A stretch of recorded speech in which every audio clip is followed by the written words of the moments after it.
Hi, what's up? In the previous part, I didn't quite get around to reading all the fruit of the sinful nature because I was busy talking a lot. It's what I do. I feel like a drink of water, a little bit thirsty. Okay, we're done. Had to get that out of the way before we continue to read from Galatians 5 over here. Okay?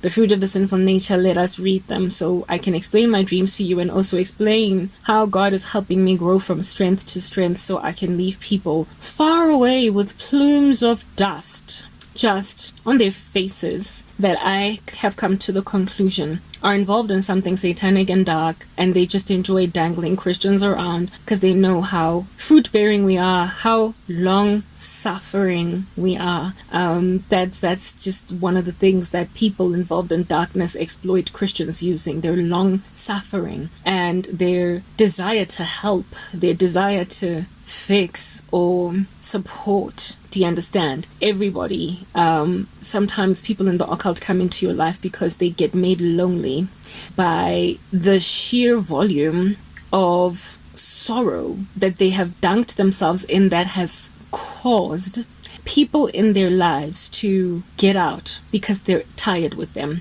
So sometimes they just knock on the door of a Christian, not so much to practice witchcraft, but so they can find company because they've lost everyone in their lives, because they tend to destroy their lives that badly. And the thing they're looking for in a Christian is our forbearance for random rubbish. But you can tell when a person is knocking on your door because they really want to know, like Nicodemus, what must I do to be saved, versus a person coming into the door because they just want to be comfortable in their dirty lives and have somebody to pamper their ridiculousness without any real conviction of sin, and so just weary you out with character flaws, even if they don't put actual witchcraft on you. People who will just burden you and exhaust you because they're tired of being walked away from. And in dealing with somebody that has got all that long suffering and all that forbearance, and also with them being a stranger, when they start to speak Christianese all up in your grill, you will then be like, it's just a sister, it's just a brother, and all I'm doing is fellowshipping, when they are an active occult practitioner that just wants company out of somebody that is going to just sit them out, ride them out. But this individual is not actively doing witchcraft against you, but they have no interest in Jesus. They just have an interest in having company since everybody else has walked out on them. Okay. I would know how these people operate because I've got family members who I have personally kicked to the curb because I can't deal, due to the fact that I knew them when we were all kids, when we were all 10. I knew them on the come up and we were very tight, and I door slammed them. I walked out.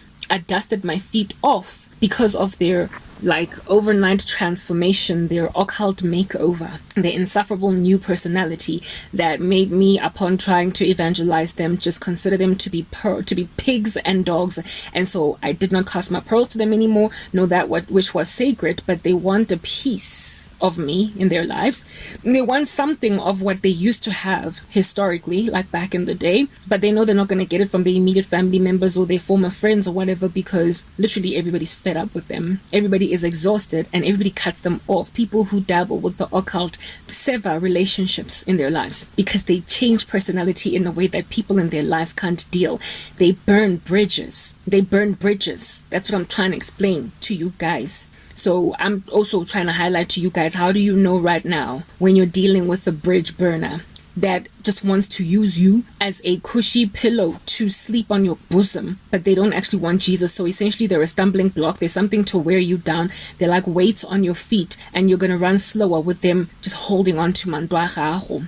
You gotta sever them, cut them off, whether or not they've afflicted you with witchcraft, because they are going to be a damper in your step, and every so often they will emanate personality flaws that caused their family members, their friends, to cut ties with them. They're toxic. They've become narcissistic, and all they want is to be pampered in their darkness. They don't actually want redemption. They don't actually want Jesus. They just want somebody that's going to approve of them, accept them, embrace them without any ramifications of their actions being all up in their grill. They just want people, somebody that's forbearing, long suffering, that is slow to anger and abounding instead